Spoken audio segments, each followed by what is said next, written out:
Assalamu alaikum, урматтуу достор. Бүгүнкү чыгарышта биз Алтынбек Борошевдин "Ыйладың неге" аттуу чыгармасын типа разбор кылайлы.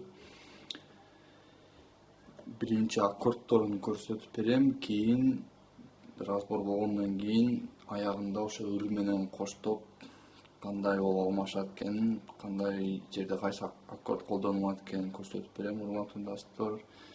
Так что аягына чейин көрүңүздөр разбордун. Кыскасы 4 аккордтон турат. Биринчи аккорд. Эгерде кападастыр турса, ошодон кийинки латтан башталат. Эгер жок болсо, мына биринчи латтан. Кыскасы кападастырды өзүңүздөргө удобный болгон жерге, ыңгайлуу болгон жерге кое бересиздер.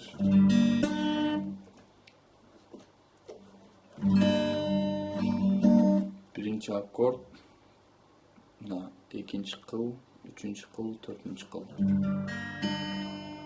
2, 3, 4. Экинчи аккорд, биринчи кыл, экинчи кыл, үчүнчү кыл. Үчүнчү аккорд, мына биринчи латты барын басабыз. Анан да. Үчүнчү кыл, төртүнчү кыл, үчүнчү кыл, төртүнчү кыл. Анан биринчи лат бары. Үчүнчү кыл, төртүнчү кыл. Көрдүңүздөр да. Калганы пустой, 5-6, анан биринчи лат полный мына кол менен. Бул үчүнчү аккорд, жана төртүнчү аккорд, мына. Үчүнчү кыл, төртүнчү кыл, 5-кыл.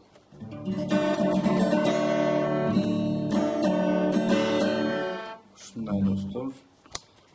Эми боюн бир аз көрсөтөйүн. Менин оюмча бой мындай бой тура келет эми.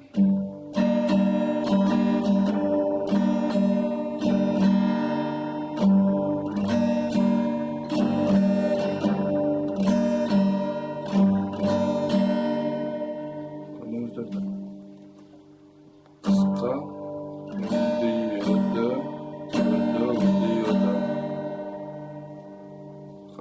Кайталап карайсыздар.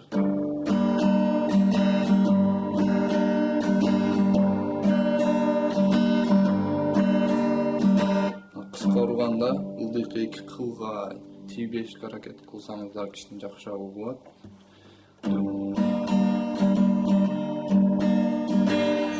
Şu 4 akkordu test алмаштырып үйрөнүп туруп, анан кийин кайсы аккорд кайсы жерде колдонулат экенин азыр ырды коюп туруп көрсөтүп берем. Ошого карап үйрөнсөңүздөр болот, урматтуу достор. Анда эмесе 4 аккорд бойду көрсөттүм.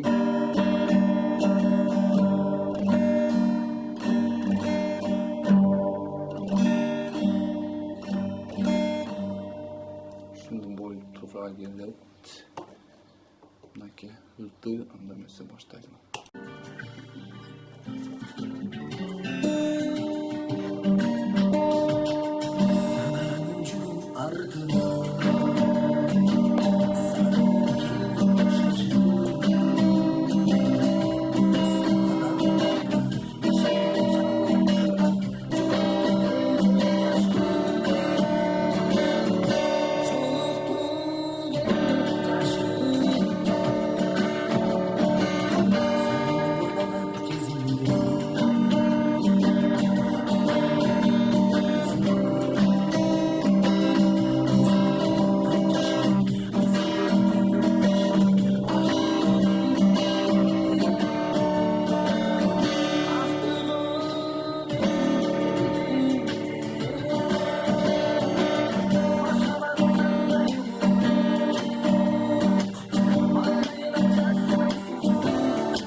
кыскасы экинчи бой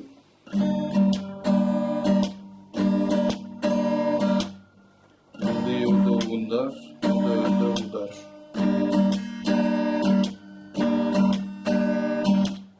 Ошо удар, удар. Ритмге карап эмелебиздар. Ошо урматтуу достор.